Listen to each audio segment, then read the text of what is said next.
안녕하세요. TV 똥덩이. 이번 주제는 사회성 사이코패스 천재 이렇게 잡았습니다. 이게 이제 뭐 가장 많이 하는 질문들 중에 하나가 아닐까 싶은데 왜 그러잖아요. 뭐 천재들은 뭐 사회성이 부족하다. 어떤 뭐 사회 회사의 CEO들은 ADHD가 있다.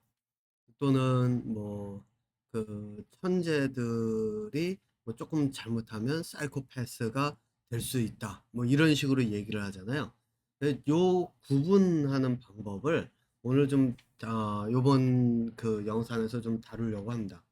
그전에 제가 이제 한 가지 여기서 지금 여기 날짜로는 어제가 차이니즈 뉴 이어, 그러니까 이제 한국으로 얘기하자면 구정이죠.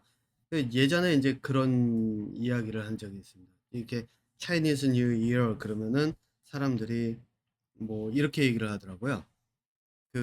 아니 도대체 한국도 구정으로 하고 그렇게 구정을 세는 게 한국도 있는데 왜 하필이면 이름이 중국 애들의 새해라고 이렇게 이름이 붙여졌냐 막 이러면서 이제 이야기를 하면서 이거는 뭐 불공평한 거고 어쩌고 막 이런 얘기들이 있는데, 제가 이제 그거를 제 나름대로 지금까지 찾은 이유를 이제 설명을 하자면, 사실 구정이라고 하는 것이 새해라고 하는 이 구정의 개념 있잖아요. 구정. 규정이 아니라 구정입니다. 이 구정의 개념은 물론 이제 이 미국이나 뭐 이쪽에는 없던 개념이고, 그렇기 때문에 이제 이 구정을 차이니스 뉴 이어라고 부르는 게 있기는 하지만, 사실상 이 개념이 구정이라고 하는 개념이 중국하고 한국만 있는 게 아니거든요. 제가 들은 걸로는 이 중동 지역에서도 음력 달력을 쓰는 데가 있다고 합니다. 제가 알기로는 꽤 많은 곳이 저희 음력 달력을 쓴다고 알려져 있는데, 중동뿐만 아니라 이제 저희 아시아 쪽에 음력 달력을 쓰는 곳이 꽤 된다고 알려져 있는데, 저는 뭐 그럴 수밖에 없다고 이야기하는 게, 달의 움직임이 태양을 1년 동안 움직임을 모니터하는 것보다 훨씬 수월하거든요. 왜냐면 달이라고 하는 게 한 달이면 보름달이 차지고, 또 보름달에서 반달로 됐다가 이게 일주일씩 딱딱 끊어지는 게 가능하기 때문에 7일씩 7일씩 뭐 14일, 그다음에 뭐 또 7일 7일 해가지고 또 14일 이렇게 하면 한 달에 이렇게 사이클이 딱 돌 수 있을 정도, 물론 이제 오차가 있지만 그렇기 때문에 달이라고 하는 그 움직임을 가지고 달력을 만든 곳에서는 훨씬 쉬울 테니까요, 태양을 가지고 하는 것보다. 그래서 인제 음력이라고 하는 달의 움직임을 가지고 이 달력을 만들어서 쓰는 나라가 문화가 꽤 많았다고 보이는데, 문제는 이거더라고요. 나라마다 문화라고 해야 되겠네요. 문화마다 이 새해가 달라요. 제가 아는 걸로는 음력 중에 새해라고 규정 지은 문화권 중에 하나가 봄의 새해가 있더라고요. 제가 기억하기로 3월 월인가 4월 달쯤 됐을 때 거기에 인제 그때가 새해라고 하니까, 사실상 구정이다, 음력을 기준으로 해 가지고 이게 '이날이 새해다.'라고 이야기를 할 수 있는, 그걸 주장할 수 있는 근거는 한국이나 뭐 중국이 가지고 있는 이 "새해를 구정이다."라고 이야기를 할 수 있는 근거가 없다는 얘기예요. 그러다 보니까 어떻게 됐냐면은 인제 중국인들이 이민 역사가 길다고 하는 얘기가 인제 이거죠. 노예로 또는 노동력을 착취하기 위해서 중국으로부터 굉장히 많은 사람들을 데리고 오다 보니까 이 사람들의 문화가 일찌감치 정착이 됐고, 굉장히 한국보다 더 오래됐죠. 일찌감치 정착이 됐고, 그러다 보니까 이 중국인들이 하는 새해 맞이 행사들이 인제 차이니즈 뉴 이어로 돼 있기 때문에, 여기서는 뭐 공통적으로 차이니즈 뉴 이어라고 이야기를 하는 걸로 납니다. 그렇다고 뭐 다른 문화권에서 "우리 새해는 이런데." 이렇게 주장하면서 하지 않고, 자기 나름대로 새해가 있으면 그 새해를 뭐 뭐죠? 셀러브레이트 한다. 그러니까 기념은 아니고 즐긴다, 뭐 이런 개념들이 있는 걸로 인제 저는 알고 있거든요. 그러니까 사실 차이니즈 뉴 이어라고 하는 건 이름뿐이라는 거예요. 이걸 가지고 뭐 싸움이 벌어지고 말아야 되고 뭐 그래야 될 이유가 아니고 논쟁이 들어가야 될 것도 아니고 실제 그 중요한 거는 이 개념이라고 하는 건데, 그런데 인제 이게 그 이민이라고 보기에는 어렵죠. 노예로 끌려오고 이런 사람들이 이제 많다 보니까 이게 어떤 일을 벌이냐면은 "이 사람들의 인권을 존중한다." 라고 이야기들을 하다 보니까 인권을 존중하는데 가장 중요한 게 뭐죠? 인권에서는 여기서는 인제 투표권이 그 인권으로 가는 하나의 그 길이죠. 왜냐하면은 내가 투표를 해서 투표권이 있어야 정치인들이 우리를 무시 못하고, 또 정치인들도 내가 뽑을 수 있어야 우리를 대변해 줄 수 있는 사람을 뽑고 뭐 이런 식으로 할 수 있으니까, 인제 이 노예의 역사가 좀 오래되다 보니까, 그리고 노예 해방이라든가 이런 그 어떤 개념들이 발달을 하는 것, 이거는 인제 인류가 발달을 하는 거예요. 인류의 두뇌가 인제 진화를 하면서 하다 보니까 이 인권을 위해서 투표권을 줘야 되니까 인제 여기서 뭐가 나오냐면은 시민권이라고 하는 개념이 들어오죠. 아무나 줄 수 있는 건 아닐 거 아니에요. 그러니까 그 시민이라야 되는 그런 것들이 들어오다 보니까, 그래서 인제 생긴 게 뭐냐면 미국 같은 경우에는, 그 미국도 그렇고 캐나다도 그렇고 태어난 나라, 그 나라에서 태어나면 시민권을 주는 그 제도가 들어갔는데, 요번에 트럼프가 그거를 딴지를 걸고 나니까 다시 그게 법적에서 문제 제기를 해 가지고 지금 그 걸려 있는 상태가 됐다, 이런 얘기가 있는데, 사실 미국도 그렇고 캐나다도 그렇고 이민으로 이루어진, 원래 정착민들이 아니라 이민으로 이루어진 그 나라이기 때문에, 그 저희 뭐야 태어난 사람들을, 이곳에서 태어난 사람들에게 시민권을 부여하지 않는다. 이거는 아마 좀 역사적으로 좀 오랜 그런 어떤 그 뿌리 깊은 그 근간을 좀 흔드는 거로 받아들여질 수도 있지 않을까라는 생각을 이제 개인적으로 해 봅니다. 네. 그래서 제가 인제 이런 이야기를 왜 시작으로 했느냐. 이게 뭐를 뜻하냐면요. 트럼프 같은 경우는 권력을 휘두르는 거죠. 예. 권력을 휘둘러서 "시민권을 없애겠다."라고 했을 때, 이 권력을 휘둘러 가면서 막 이렇게 하면은 한쪽에선 반발도 일어나고, 한쪽에서는 그거를 반대하는, 반대 저희 그 찬성하는 사람들도 있고, 이제 둘로 갈리잖아요. 그죠? 이 경계가 어디서 오느냐?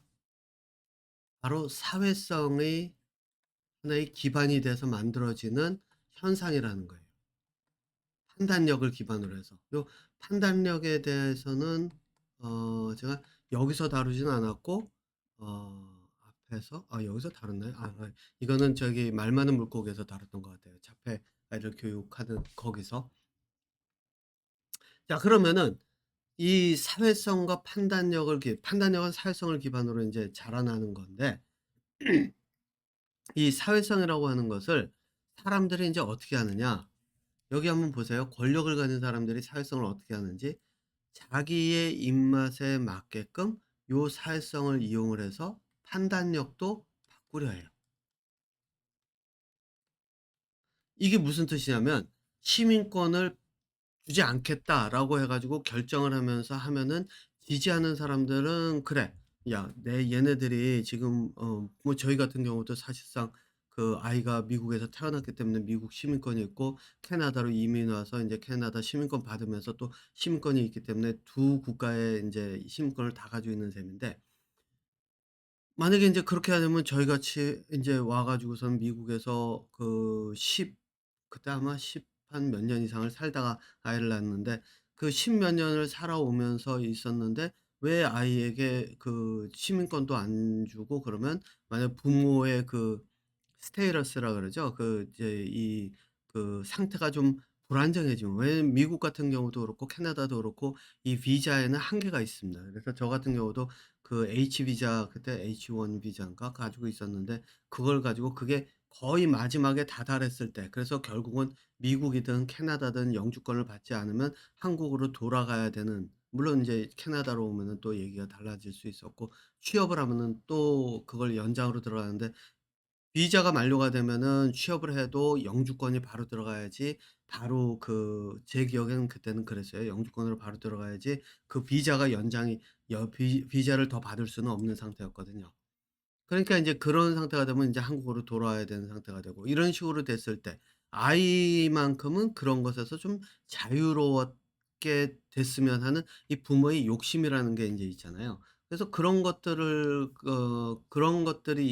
있는 상태에서 보면은 사람들이 '아 이게 제 시민권을 안 주면은 이게 도대체 어떡하자는 얘기냐.'라고 나올 수도 있고 또 다른 쪽에서는 '야 우리가 여기서 태어나 가지고 부모서부터 계속 이렇게 살아왔는데' 이게 아마 일본이 그런 걸로 알고 있는데 그렇게 살아왔는데 "니네가 외국에서 와 가지고 뭐 와 가지고선 부모가 그것도 이제 시민이 되지 않은 상태에서 아이를 낳았다 그래서 뭐 이 아이에게 시민권 주고 그러면은 우리의 기회가 박탈이 되는 거 아니냐." 이런 식의 인제 어떤 갈등이 조장이 되잖아요. 예. 근데 제가 보는 관점에서 트럼프는 머리가 있는 사람이에요. 이 사람은 뭐냐면 사람들의 심리를 조작해서 인제 요게 사람들을 어떻게 가지고 노느냐, 내 손바닥에 놓고 가지고 노느냐의 차이인데 트럼프는 사람들의 심리를 조작을 해 가면서 부추길 줄 아는 기술을 지닌 사람이에요. 제가 알기로 이 사람이 리얼리티 쇼인가도 했었던 걸로 알고 있는데 어쨌든 그렇단 말이죠. 그런데 한국에서 보면은 이 트럼프 같은 경우는 그래서 제가 기억하기로 제가 들은 이야기입니다. 이게 정확하게 그 얘기를 어디서 읽었는지 기억이 안 나서 근거를 댈 수는 없는데 트럼프가 예전에 인제 지금의 당을 선택을 할 때 이미 당으로 들어가기 전에 이런 얘기를 했답니다. "야 내가 만약 정치를 한다면 지금 여기 이 당들이 있는 것 중에" 제가 당 이름 같은 거 잘 기억 못 하기 때문에 그 당 이름이 뭔지를 찝질 않고 얘기를 할게요. 아무튼 이 당 A가 있고 B가 있으면은 나는 이제 B를 선택을 할 건데 왜냐? 내가 보니까 이 B에 있는 애들 정치하는 애들 머리가 나빠. 그래서 내가 가면 얘네들을 싹 뒤집어 놓고 내가 거기를 해서 대통령까지 갈 수 있을 것 같아. 그래서 내가 정치를 한다면 A가 아니라 B를 선택을 해서 그 당으로 들어가서 정치를 할 것 같아. 이미 들어가기 전에 선언을 했다는 거를 제가 어디선가 읽었거든요. 이 사람은 이미 그 사람들의 심리서부터 어떤 식으로 사람을 다룰 수 있고 내가 기회를 어디서 만들어 갈 수 있는지 이미 계획이 섰던 사람이에요. 그죠? 자 그런데 제가 여기서 인제 하려고 하는 이야기가 어디서 얘기를 하냐면 요즘 제가 볼 때 이게 한국에서 들리는 현상 중에 하나라서 인제 제가 이거를 다루려고 하는데 그게 뭐냐면은 한국에서 어떤 얘기가 나오냐면은 "야 예전에 이 사람은 되게 똘똘하고 되게 이 사회를 분석도 잘하고 그런 사람이라고 생각을 했었는데 어떻게 요즘 보니까 그냥 한순간에 뺑 도는 것 같아. 뺑 도른 것 같아." 이런 이야기가 나오더라고요. 특히 이게 인제 이야기가 나오기 시작한 게 언제냐면 제가 본 걸로는 이게 되게 오래됐어요. 정치인들 사이에서 이게 오고 가는 얘기는 제가 인제 접한 걸로는 요번에 윤석열 씨가 윤석열 님이 계엄하고 그러다가 인제 감옥 들어가고 그러다 보니까 뭐 이 사람을 뭐 "감옥에 보내면 안 된다."라는 쪽과 "보내야 된다." 뭐 "처벌해야 된다."라고 하고 "파면해야 된다."라고 하는 쪽과 이렇게 나눠지고 나니까 그러다 보니까 점점 어떤 일이 벌어지냐면은 "안 된다."라고 하는 쪽은 분명히 벌어진 상황이 있음에도 불구하고 그 상황들을 통해서 자기의 이득을 얻으려고 하죠. 그러다 보니까 어떻게 되냐면은 실제로 두뇌가 틀에 갇혀요.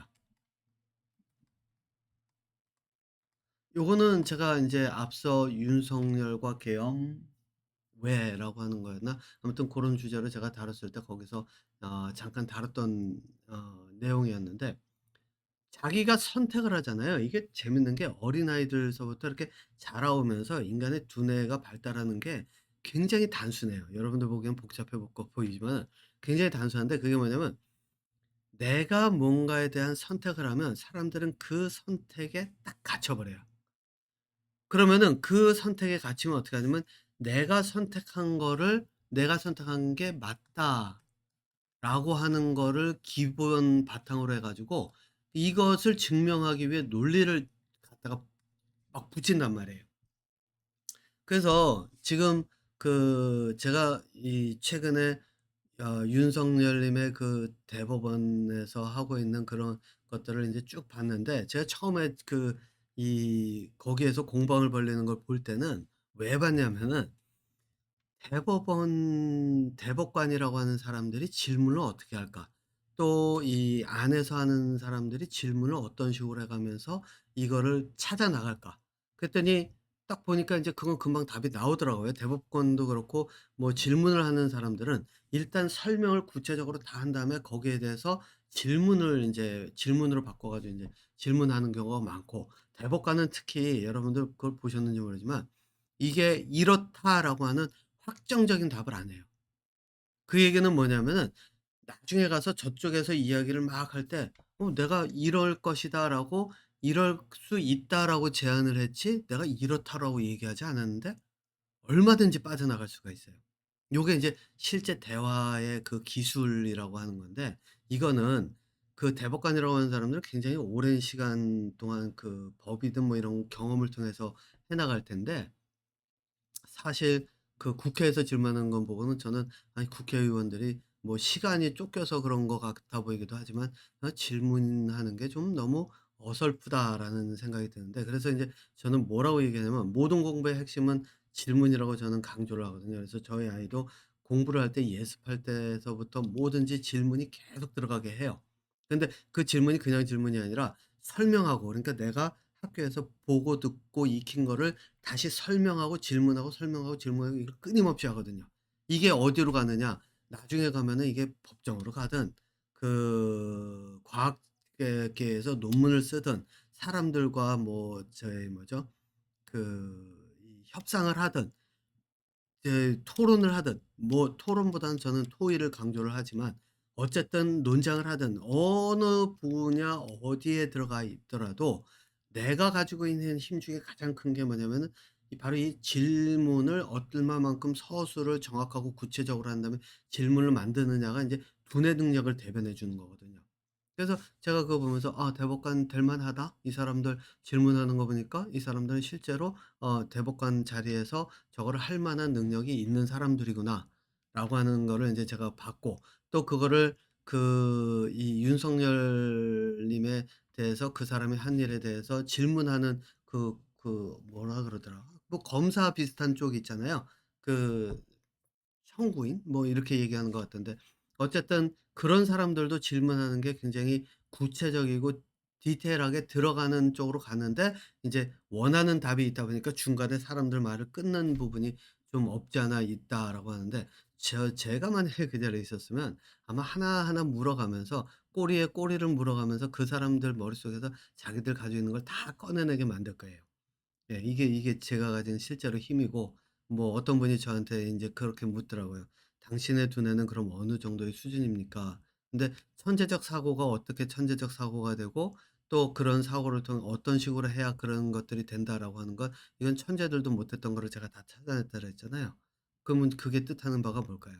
적어도 뉴턴, 아인슈타인 이상의 단계의 그 두뇌가 있다는 거잖아요. 그죠? 두뇌를 쓰는 방법에 있어서는. 자, 어쨌든 저라면은 그 답들을 그 자리에서 아마 다 하고, 근데 시간의 문제이기는 할 거예요. 그냥 조용히 지켜보면서 하나하나 물어가면서 그 답들을 다 끌어낼 텐데, 물론 인제 제가 볼 때는 어느 정도 이 사람들도 경험이 있기 때문에 '충분히 그런 능력을 발휘하고 있다.'라고 생각이 들어요. 그런데 인제 제가 그 윤석열 님의 그 변호사들이 하고 있는 거를 들어보면 이 사람들은 질문이 아니라 질문을 해도 답을 원한 질문, 내가 원하는 답을 얻기 위한 질문. 물론 인제 그 검사와 같은 그 역할을 하는 그쪽에서도 물론 그렇게 하긴 하지만은 그렇게 되거든요. 그런데 제가 그런 과정에 또 하나 찾은 게 재밌는 게 있어요. 그게 뭐냐면 바로 윤석열 님의 답들, 접근법이에요. 그게 뭐냐면은 많은 사람들이 그렇게 얘기를 하더라고요. "얘는 지가 지 발목 잡았다." 그리고 "얘는 지금 자기가 빠져나가기 위해서 거짓말로 막 이렇게 부풀려 나간다."라고 이야기를 해요. 저는 그렇게 안 봐요. 윤석열 님은 실제로 자기가 하고 있는 말이 진실이다라고 믿고 있는 거라고 저는 봐요. 왜? 두뇌가 '내가 맞다. 이것이 옳다.'라고 하는 신념으로 들어가면 어떻게 되냐면 이 신념으로 인해서 주변에 있는 것들이 보이거나 듣는 것들이 사라지고 내 주장만 강하게 들어와요. 그게 이 사람은 지금 일을 저질러서 법정에 가서 법정에서 다퉈야 되니까 여기선 반대로도 막 사람들이 신문하고 이렇게 오지만, 만약에 이게 내가 원하는 욕구, 욕심, 이걸로 가는데, 지금 이제 윤석열 님도 계엄을 선포했을 때는 자기가 원했던 욕구와 욕망 때문에 그런 일을 했다라고 이제 저는 해석이 되고 있는데, 제가 해석하는 관계는 그거예요. 근데 이 욕구와 욕심, 욕망이 어디로 가느냐? 내 즐거움, 이걸로 딱 돌아가 버리면 어떻게 될까요? 이게 사이코패스로 가요. 이제 저는 여기서 구분을 안 두고 얘기하겠습니다. 뭐 얘기를 예를 들면 사이코패스의 종류도 여러 가지가 있고 소시오패스라든가 뭐 이런 것들도 있고 막 이러면서 막 저희 세분화해 가지고 구분했는데, 그 세분화해서 구분하는 그 자체는 뭐 제가 보는 관점에서는 세분화하면서 할 수는 있지만은 그거는 큰 틀에서 보면은 큰 의미가 없고, 그 사람이 어떤 욕망과 어떤 욕심에 갇혀져 있느냐의 차이일 뿐이지, 실제로 '내가 원하는 게 무엇이냐.'라고 하는 것이 어떤 감정을 자극하느냐, 그리고 어떤 것에서 필요로 하느냐, 사회성을 얼마만큼 필요로 하느냐에 따라서 이제 차이가 나는 거지, 사실상 큰 차이는 없다는 거예요. 자, 그러면은 인제 여기서 가요. 욕망과 욕구에서 딱 들어가면, 사이코패스로 갈 때는 내 욕구와 욕망이 굉장히 강해지는 거예요. 자, 그러니까 이제 요거 지우고 사이코로만 표현을 하면, 사이코는 내 욕구와 욕망, 굉장히 강하게 작용이 되는 거예요. 그리고 여기에 하나가 더 들어가요. 뭐가 들어가느냐? 내 욕구와 욕망을 사이코는 '내가 충족할 수 있다.'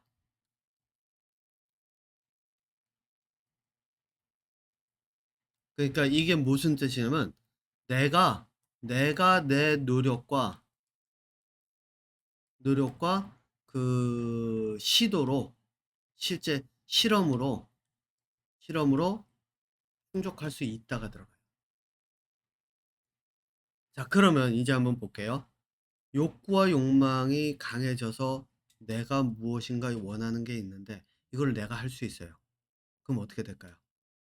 내가 할 수 있는데 다른 사람들의 도움이라든가 다른 사람들의 어떤 그런 이 상호작용을 굳이 필요가 없어요. 그런데 특히 이게 범죄로 가서 예를 들어서 왜 살인 같은 걸로 들어가잖아요. 살인 같은 걸로 들어가 가지고 막 연쇄 살인범처럼 이렇게 딱 들어가기 시작하면 이때는 이제 사이코패스라고 얘기를 하잖아요. 연쇄 살인으로 딱 들어가게 되면 어떻게 될까요? 내가 혼자서 했는데 안 걸렸다? 그러면 그다음에 진화를 해요. 왜? 첫 번째 해 봤더니 '야, 여기서 이렇게 이렇게 했는데 이게 안 걸렸어. 근데 내가 볼 때는 이게 조금 여기선 실수가 있었던 것 같아. 다음엔 이거를 없애요.' 그리고 한번 또 시도해요. 또 시도해요. 또 시도해요. 그런데 이 과정이 어떻죠? 내 욕구와 욕망을 충족해 가니까 즐거워요. 내 욕구를 충족시켜 주니까. 사이코로 가는 거예요. 사회와 격리가 돼요. 왜? 이건 범죄잖아요. 알아요. 밖으로 드러나면 내가 잡혀서 내가 감옥 간다는 걸 알아요. 그러니까 사회에서 다른 사람들이 나를 볼 수 있게 내 손목 안에서 무언가가 벌어지지 않는 거를 들키지 않게 최소한의 사회성만 유지하면서 내 욕구를 충족을 한다는 거예요. 이게 인제 사이코 쪽으로 가는 길이죠. 그런데 요거를 쪼끔만 뒤집어 볼게요.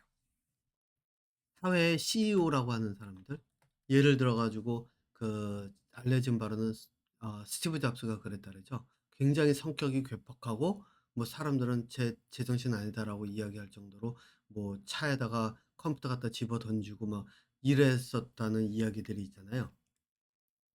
이 이야기가 나오는 이유가 뭘까요? 이 사람도 실제로 그런 현상을 보여요. 자기의 욕구와 욕망, 내가 성취하고자 하는 것, 내가 무엇인가를 만들어 나가려고 할 때 그것에 대한 욕구와 욕망이 있어요.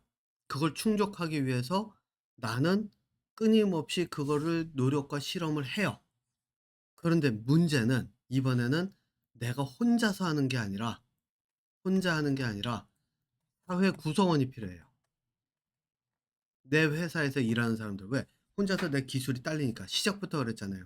그러니까 인제 제 그 기술적인 면들을 가지고 있는 사람이 필요했으니까, 그러니까 내가 필요로 하는 사람들이 있어요. 근데 이 사람들이 내가 생각한 대로 움직이지 않으니까 승질 내면서 이 사람들 쥐고 흔드는 거예요, 욕하면서. 뭐 욕을 했는지는 모르겠습니다. 저는 뭐 이 욕은 들어갔다고 저는 기본적으로 생각은 해요. 바로 이런 일들이 벌어지죠. 그래서 이 회사를 운영하거나 또는 이제 CEO로서 또는 어떤 단체에서 하는 사람들, 사회 구성을 필요로 하는 사람들은 실제로 이쪽의 성향이 없지는 않죠. 왜? 어느 면에서 내가 충족할 수 있는 내 욕구와 욕망을 충족하기 위해서 노력하고 실험하는 것이 들어가 있는 것은 같다는 얘기예요. 다만 어디의 영역이냐? 범죄의 영역이 아니라 사회에서 사회 구성원들을 뭐 피라미드 구조에서 이 회사를 이끌어가고 이런 영역에서 이 사람들은 그 능력을 발휘하는 거예요. 그리고 사회성도 어느 정도 있어요. 왜? 이 사람들을 내 편으로 만들고 내가 그 사람들을 설득해서 일을 하도록 만들어야 되잖아요. 그러다 안 되면 승질을 내겠지만 어쨌든 시작에서부터 승질 내면서 강압적으로 하면은 누가 따라가겠어요. 다 도망가죠. 자, 그런데 또 다른 부류가 있어요. 또 다른 부류가. 어떤 부류냐면 내 욕심과 욕망을 채우는데, 뭐 이거 같이 해 가지고 욕망 하나로만 이야기를 해서 할게요. 욕구를 채우는데 내 욕구를 채우는데 어떻게 채우느냐? 스스로 채울 힘이 없으니 힘이 부족하니로 할게요. 부족하니 이제 어떻게 하느냐? 타인을 부려요. 이게 역으로 얘기하면 뭐냐면요. 다른 사람이 나를 즐겁게 해 주기를 바라요. 첫 번째. 왜? 내가 스스로 뭔가를 채울 힘이 없으니까. 그러니까 이런 사람들이 권력이 있으면 다른 사람을 부려요. 그게 무슨 말이냐면 내가 권력이 있으니까 "아 나 여기서 이거 하고 싶으니까 이거 할래. 준비해." 사람들 시켜서 준비시켜요. 이게 예전에 얘기하는 왕이죠. 또 요번에 보니까 저희 윤석열 님도 비슷한 일이 있었더라고요. 뭐 경호원들서부터 데려다가 춤추고 노래하고 찬양가까지 만들어 가지고서는 그 저희 그 저희 발표하게 했더라고요. 이게 뭐냐? 권력은 있는데 권력은 있는데 스스로 그러한 무엇인가에 대한 자기의 욕망과 욕구를 스스로 채울 힘이 없으니까 다른 사람들을 부림으로써 권력을 이용해서 타인을 부려서 원하는 걸 얻는 거예요. 자, 이렇게 되면 어떤 일이 벌어질까요?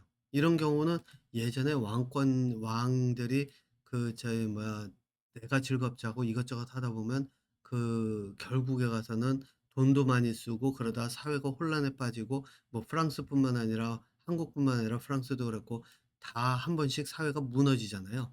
무너질 수밖에 없는 그런 길로 가고 있다는 거예요. 그래서 사실상 이 얘기를 보면은 이 지금 윤석열이라고 하는 사람은 무너지는 길로 이미 가고 있었기 때문에 지금 탄핵이 아니더라도 후에 가면은 어쩔 수 없이 무너질 수밖에 없는 성향을 지닌 사람이었다라는 걸 볼 수가 있죠. 제가 보기에는 이제 거기에 그 와이프인 윤건희 님도 인제 같이 들어가서 같이 인제 함께 짝짝꿍이 맞아 가지고 즐긴 형태가 돼 버린 것 같은데, 자 그런데 이것도 그나마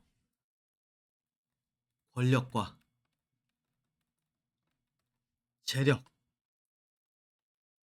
뭐 인기, 이게 있어야 가능해요. 그러니까 돈이 있어야 내가 뭔가를 이제 사람들한테 "야 이거 해." 시킬 수가 있고, 그걸 통해서 내가 원하는 것을 얻을 수가 있죠. 권력이 있어야 뭐 권력과 재력이 이제 거의 같이 가는 경우가 많아 보이는데, 어쨌든 권력이 분립이 된다 하면은 권력이 있어야 사람을 부려서 내 욕구를 충족할 수가 있죠. 인기 있는 사람들 어쩌죠? 예를 들어서 가수들 같은 경우에는 내가 가서 노래를 하면서 인기가 있으니까 그걸 가지고 내가 돈을 벌어서 내 욕구를 충족해요. 그러니까 예를 들어서 노래를 만들었는데 저작권이 엄청나게 들어온다. 막 즐겁죠. 내 욕구를 충족하는데, 근데 그 저작권이나 이런 게 들어오는 데가 누구를 통해서 들어오느냐? 여기서 인제 둘로 갈려요. 여기는 추종자들. 그럼 추종자는 뭐죠? 권력자나 재력자나 인기인들이 원하는 것을 줘요. 자 그러면은 추종자 중에는 권력과 재력에서는 내가 싫어도 하는 경우가 있어요. 또 자발적으로 하는 경우도 있어요. 이 경우가 둘로 나뉘는데, 싫어도 하는 경우는 나는 생각이 다르다는 거잖아요. 생각이 다르다는 얘기는 뭐냐면 나는 저 사람이 하고 있는 것이 이러이러해서 사실상 저거를 따르고 싶지는 않아가 들어가는 거죠. 이때는 이 사람은 두뇌가 있는 사람이에요. 그런데 추종자 중에서 자발적 추종자는 어떻게 봐야 될까요? 예를 들어서 인제 가수를 예를 들어 볼까요? 가수의 노래를 듣고 내가 그러면서 좋아하고 따라가면서, 제가 얼마 전에 요즘 뉴스를 보다 보니까 스포츠 뉴스도 보게 돼서 제 본의 아니게 좀 많은 거를 보게 됐는데, 스포츠 뉴스 보니까 저희 무슨 축구인지 야구인지 선수들이 어디 해외 뭐 훈련 간다고 하니까 이 축구 선수들 등번호 이거 쓰고 이름 써져 있는 거 가지고 막 박수치고, 자발적 그 추종자예요. 이런 사람들은 두뇌가 어떻게 돼 있느냐, 나를 즐겁게 해 주니까. 예를 들어서 회사에 들어가면 회사가 회사가 있어서 내가 이 회사에서 일을 할 수 있으니까 자발적으로 종이 되는 경우에 두뇌 자체가 인슬레이브 되는, 그러니까 종이 돼 가지고 노예화되는 거예요. 그래서 이런 자발적 추종자들은 여러분도 그냥 이렇게 보시면 돼요. 등번호 같은 거 받고 축구 선수들 갈 때 막 꽃다발 들고 환영해 가면서 사진 찍겠다고 하고 손 붙들겠다고 가고, 저희 가수들 지나가면 와 그러면서 따라가서 뭐 저희 뭐 "팬이에요." 이러고, 이 사람들은 두뇌가 자발적 추종자죠. 두뇌가 그냥 다 개와 다르지 않다라고 보시면 돼요. 제가 이 채널을 운영하면서 저는 시작할 때 이 생각을 했어요. 도대체 이거를 몇 년 정도 얼마 정도 했을 때, 몇 년 정도 끌어갔을 때 기존에 있던 그 구독자들이 어 거의 반 이상이 다 떨어져 나가고 새로운 구독자가 생길까? 그리고 저는 새로운 구독자가 생길 그 속도를 굉장히 느리게 보거든요. 한번 생각해 보세요. 이런 얘기를 하는데 저희 가수들 공연장에 가 가지고 "내가 춤 한 번 추고 막 이렇게 악악 소리 지르고 왔다." 그랬는데 여기서 얘기 들어보니까 '이 머리가 개네?' 이렇게 얘기를 하니 누가 좋아하겠어요. 그죠? 불편하죠. 네. 제가 하는 이 모든 것들은 사람을 불편하게 하는 게 사실입니다. 하지만 실제로 이걸 인지하지 못하면 두뇌가 발달되는 쪽으로 가는 게 아니라 자발적 추종자가 돼서 권력의 개가 된다든가 재력의 개가 된다든가 인기의 개가 된다든가 인기 있는 사람들의 개가 된다든가 이렇게 잘 길들여지는 개가 돼 가는 거예요. 근데 거기서 끝나면 괜찮아요. 이렇게 길들여지는 사람들이 가진 위험성이 뭔지 아세요? 치매는 제가 하도 얘기를 했으니까 말겠는데, 그다음에 뭐가 있냐면 이런 식으로 자발적 추종자가 돼서 두뇌가 노예화돼 가면서 이 개 중에서도 저는 뭐라 그러면 길들여진 개라고 해요. 길들여진. 이게 뭐냐면 "야 굴러." 그러면 잘 굴러요. 노래하는 가수들이 "춤춰." 그러면 좋다고 춤춰요. 권력자가 "야 이런 거 하자." 그러면 좋다고 따라가요. 길들여진 개예요. 집에서 키우는. 그럼 잘 길들여진 개들이 되는데 문제는 길들여지면 질수록 이게 어떻게 되냐면 잘 길들여진 개는요. 밖에 나와서 짖지도 못해요.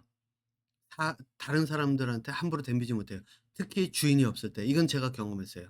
이게 뭐냐면 제가 예전에 제 아는 집에 개가 있었는데 이 개가 성격이 굉장히 까탈스러워요. 이 개가 과연 얼만큼 까탈스럽고 이럴 수 있을까를 보면서 이제 한 번은 그 기회가 있어서 그 기회가 뭐였냐면 이 개가 저만 보면은 짖고 덤비려고 그러고 으르렁거렸거든요. 근데 그 주인이 그때 일이 있어서 없고 이 차에 그 개만 남겨져 있었어요. 근데 제가 옆에 딱 다가가서 가만히 서 있었어요. 근데 걔가 어떻게 되는지 알아요? 덤비질 못해요. 그래서 제가 딱 붙들어서 끌어안고 있었어요. 그때 안겨요. 안기고 있으니까 나중에 가서 한 20분 걸렸나 그 개 주인이 왔거든요. 와서 보더니 놀래요. 하는 말이 "얘는 다른 사람들 품에 안기는 걸 되게 무서워하고 싫어하고 막 짖고 그러는데 어떻게 이렇게 얌전하게 있지?" 이래요. 이게 길들여진 개예요. 이게 제가 하려고 하는 얘기가 뭐냐. 여기서 이렇게 자발적 추종자가 돼서 정신적 노예가 되잖아요. 그러면은 나중에 가면 이 가스라이팅 하는 거 잘 걸려 들어가요. 사기치는 사람들, 이 사람들 먹잇감 잘 돼요. 거기다가 사이비 종교 한번 싹 들어가 가지고선 누가 꼬셔 가지고 한번 싹 발디디면 못 빠져나와요. 도박 한번 시작하면 못 헤어나요. 게임 한번 시작하면 못 헤어나요. 거기다가 일하는 거는 먹고 살기 위해서 할 수 없이 일해요. 공부하는데 제대로 일하면서 저기 뭐야 공부하면서도 머릿속에는 이런 것들로 가득 차요. 이게 이 길들여진 개의 두뇌거든요. 네. 자 그런데 제가 인제 앞에서 아직까지 이야기 안 한 부분이 하나 두 개가 남았죠. 천재들의 그 이야기와 사회성 이야기. 이 모든 것들이 사회성에서 출발이 돼요. 왜냐? 내가 어려서 언어가 발달이 되는데 어떻게 언어가 발달이 되냐면 어렸을 때 언어가 예를 들어서 이거예요. 정글에 혼자 남아 가지고 예전에 모글린가 하는 그 정글 이제 혼자 떨어져서 살아남은 아이의 이야기 말 못하는 걸로 나오죠. 예. 원숭이들과 오히려 소통을 하는 걸로 나오죠. 근데 인간의 언어를 배워 나가게 되는데 그 이유가 뭐겠어요? 인간의 언어는 인간과 상호작용이 없으면 배울 수가 없어요. 그러니까 사회성이라고 하는 것은 언어 발달의 가장 핵심이에요. 그래서 언어가 발달해요.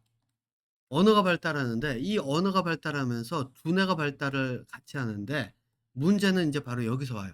두뇌가 발달을 할 때 어떤 식으로 두뇌가 발달하냐면 그냥 같이 좋아서 박수 치고 막 이렇게 즐겁게 놀고 있으면 두뇌 발달이 잘 안 돼요. 여기서 두뇌 발달이 되게 되려면은 '쟤는 어떻게 저렇게 할 수가 있지? 쟤는 어떻게 해서' 뭐 가수라고 한다면 '쟤는 어떻게 해서 저렇게 노래를 저렇게 할 수 있고 왜 저런 식으로 작사 작곡을 했는데 저게 왜 사람들에게 인기가 있지?' 이렇게 질문을 하는 아이들, 질문하는 사람들은 그러면은 두뇌 발달로 가요. 물론 이것도 수동적이죠. 왜냐면 노래라고 하는 것 또는 뭔가가 있어야지 내 두뇌가 돌아가니까. 그런데 이렇게 발달을 하는 아이라면 이 아이들은 적어도 문제 해결 능력 그러니까 이게 판단력이죠. 이제 한번 볼게요. 판단력이 뭔지. 내가 문제가 눈앞에 있으면 문제의 그 시작점, 원인을 찾고 그 원인에 대해서 판단을 해서 어떻게 해결할 것인가 해결 능력을 찾아야 돼요. 이거를 인제 이 교육에서 이야기를 하면 한국에서는 아마 비판적 사고라고 이야기를 할 것 같은데 여기서는 인제 critical thinking이라 그래 가지고 고등학교도 그렇고 대학교도 그렇고 대학원도 그렇고 강조하는 게 이 critical thinking이에요. 그래서 problem solving trouble shooting 그러니까 problem solving 하는 그 해결 능력 그다음에 판단력 어떻게 할 것인지 이런 걸로 이 아이들은 직행할 수가 있어요, 이런 사람들은.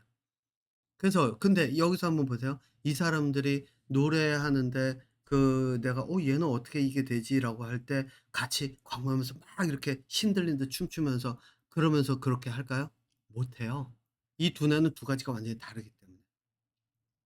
자 그런데 두뇌 발달하는 그것보다 쪼끔은 덜 발달이 되지만 차원이 한 단계 낮지만 그래도 발달하는 게 또 하나가 있어요. 그게 뭐냐? 문제가 생겼을 때 문제를 해결하는 능력이에요. 여기서는 문제 이전에 쟤는 어떻게?"라고 하는 여기가 문제가 들어가면 조금 어렵겠네요. 여기는 문제 해결 능력이라기보다는 어떤 패턴이나 인식을 통해서 어떤 현상의 인식을 통한 현상의 인식을 통한 문제 제기와 함께 해결 능력 이렇게 설명을 해야 되고 여기는 인제 실제 문제예요. 내가 부모님들하고 싸움이 붙었어요. 아니면은 친구들하고 갈등이 생겼어요. 아니면은 회사에서 문제가 생겼어요. 그럼 어떡하죠? 두뇌가 생각을 시작해요. '이거 어디서 시작됐고 그럼 지금 이 문제를 내가 어떤 식으로 풀어 나가야 될까?' 그죠? 그래서 요 문제들을 능력을 키우는 게 바로 학교 교육이에요. 왜? 시험 문제 주고 풀어라. 이게 사회 문제 주고 풀어라. 사회적인 현상을 주고 풀어라. 이거랑 똑같아요. 자 그러니까 이러한 능력을 키우게끔 하는데 학교에서 이런 근데 사회에서 뭐 사실상 이런 문제를 해결할 수 있는 사람이 많지 않죠. 실제로 이런 거를 문제 해결해 가면서 연구한 사람들은 뭐 강연도 하러 다니고 이러잖아요. 학교 공부가 어려운 이유가 이거예요. 문제를 인식하고 그 문제를 풀 수 있는 능력이 있어야 되는데 문제의 문제는 바로 이거예요. 하기가 싫어요. 왜 하기 싫은가? 나는 활성 가지고 즐기는 게 더 재밌어요. 가수가 춤추고 노래하면 그거 따라하면서 막 즐기는 게 더 즐겁고 영화 보고 그냥 막 저희 영화 같은 거 보면서 연기하는 거 보고 질질 우는 게 낫고 권력자가 시키는 대로 하는 게 낫고 왜? 두뇌가 수동적이 이미 됐기 때문에. 이거는 어려서부터 이게 부모가 이거를 깨워 나가게끔 해 주질 않으면 이거를 실제로 스스로가 깨어나는 거 굉장히 어려워요. 그런데 부모도 이런 현상을 이런 상황 이런 틀을 깨고 나올 수 있게 가르쳐 줄 수 있는 방법을 익힌 사람은 거의 없어요. 왜? 이거는 두뇌의 작용을 알아야 되는데 천재들도 자기 두뇌가 어떻게 작용하는지 모르는데 이게 가능하겠어요? 그게 안 되지. 그러니까 인제 여기서 문제가 발생이 되는 거예요. 사회성이 있고 이 사회성을 통해서 문제라든가 이런 것들을 인식하면 두뇌 발달 적어도 여기서 얘기하는 이제 천재적인 두뇌 상황은 아니에요. 천재는 좀 따로 있어요. 여기서 두뇌는 비판적 사고, 논리를 하는 이제 그런 사고죠. 논쟁을 하는 그런 사고. 그러니까 법정에서 이렇게 제가 아까 얘기한 것처럼 티격태격하는 거, 그런 사고력을 키우는 거. 이걸로는 갈 수가 있는데 그런데 여기서 내가 요거는 인제 쪼끔 다른 게 기억력을 통해서 시험을 잘 봐 권력을 쥐는 경우 아마 대부분의 사람들이 이 길을 많이 갈 거예요. 왜냐면 사실상 기억력이 딸리면은 특히 한국의 교육은 캐나다 교육은 완전히 달라요. 많이 다르려고 해요. 적어도 고등학교는. 한국의 교육은 기억력에 의존을 해요. 그래서 기억력이 타고나질 않으면 권력 서열로 가기가 굉장히 어려운 그런 경우가 있어요. 자 그래서 사회성과 기억력이 합쳐져서 권력으로 가질 않으면 그렇지 않으면 왜냐면 여기서는 언어가 발달을 해야 그래야 기억력도 언어의 기억력을 할 수 있기 때문에 그래도 권력으로 갈 수가 있고 요 부분이 있고 그다음은 뭐가 있냐면 두뇌를 발달시키려고 하려고 하는 그런 어떤 의지조차 없어서 그저 다른 사람들이 나를 즐겁게 만들어 주기를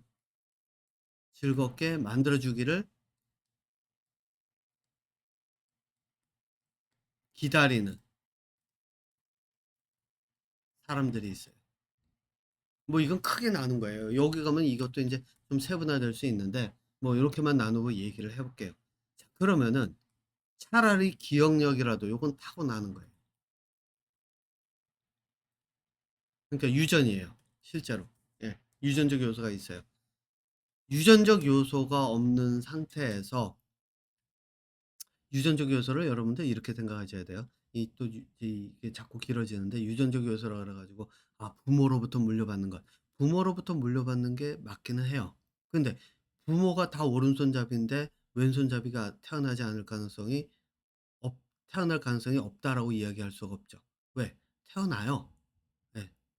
그 얘기는 뭐냐면 두뇌도 계속 이렇게 그 유전적인 재조합이 벌어지면서 돌연변이가 태어나요. 그러니까 부모가 기억력이 안 좋다 하더라도 기억력이 뛰어난 사람이 태어날 수 있고 부모가 기억력이 좋으면 기억력이 태어날 확률은 높은데 또 그렇다고 기억력이 떨어지는 아이가 태어나지 않는다라는 보장도 없고 이것들이 이제 조금씩 조합이 이제 달라지는 건데 어쨌든 그런 현상이 벌어진다는 거예요.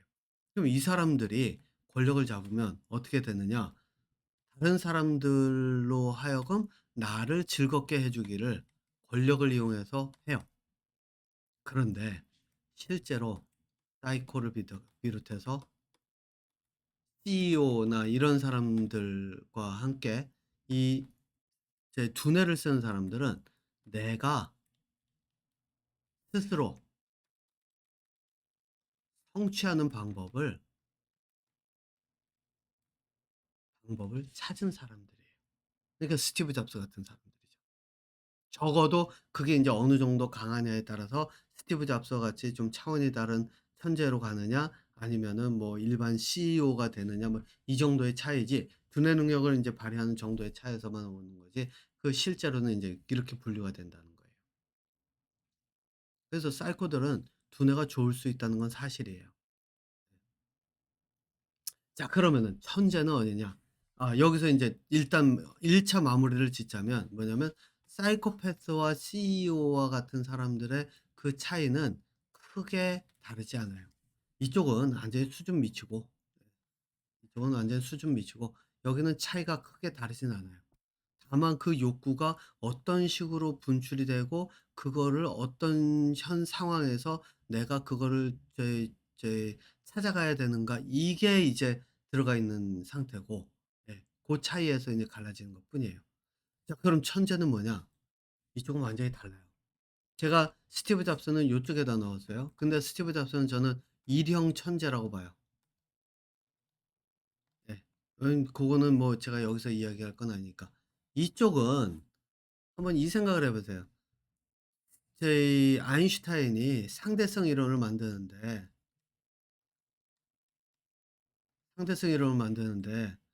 욕구가 있어 가지고 '아 나 상대성 이론 만들어야 돼.' 뭐 이러면서 했을까요? 지구가 태양을 돈다라고 하는 거를 밝혀낼 때 그 사람이 '야 나는 지구가 태양이 도는 걸 꼭 밝힐 거야.' 이렇게 그 욕망으로 했을까요? 아니죠. 찾아보다 보니까 '이게 아니고 이거는 이런 것 같은데 그러면 이게 아닐까? 이런 현상은 이러이러해서 벌어지는 게 아닐까?' 그래서 내가 볼 때는 그래서 내가 찾은 이론은 지구가 태양을 도는 거야. 나는 상대성으로 이게 상대적으로 이렇게 빛과 시간과 공간이 이렇게 된 걸로 나는 설명을 하는 거야. 여기에는 욕구와 욕망이 없어요. 저는 뭐라고 얘기하느냐. 이 부분이 인간이 가진 두뇌 활동의 가장 기본의 시작이라고 봐요. 여기까지도 아니에요. 스티브 잡스 정도까지도 아니에요. 현재까지는 저는 보지만 네, 이 영역을 넘어드는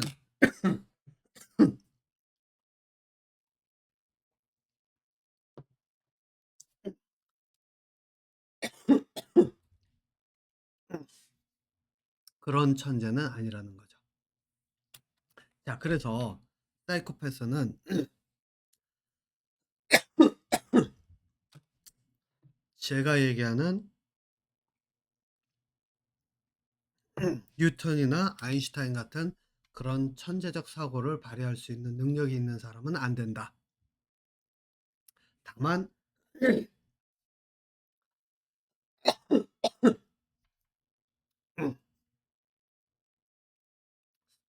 죄송합니다. 스티브 잡스라든가 또는 뭐 회사의 CEO와 같은 그런 괴팍한 성격의 그런 사람들과 비유가 될 수 있다라고 하는 점을 제가 오늘은 예 이야기하려고 했습니다. 그리고 모든 것에서는 이쪽은 사회성의 기반이고 천재의 영역, 진짜 천재의 영역은 두뇌의 영역은 사회성이 기반이 아니라 호기심과 질문이 기반으로 시작이 된다라고 하는 것을 일단 말씀을 드리면서 이번 영상은 많이 길어졌는데 여기서 마치도록 하겠습니다.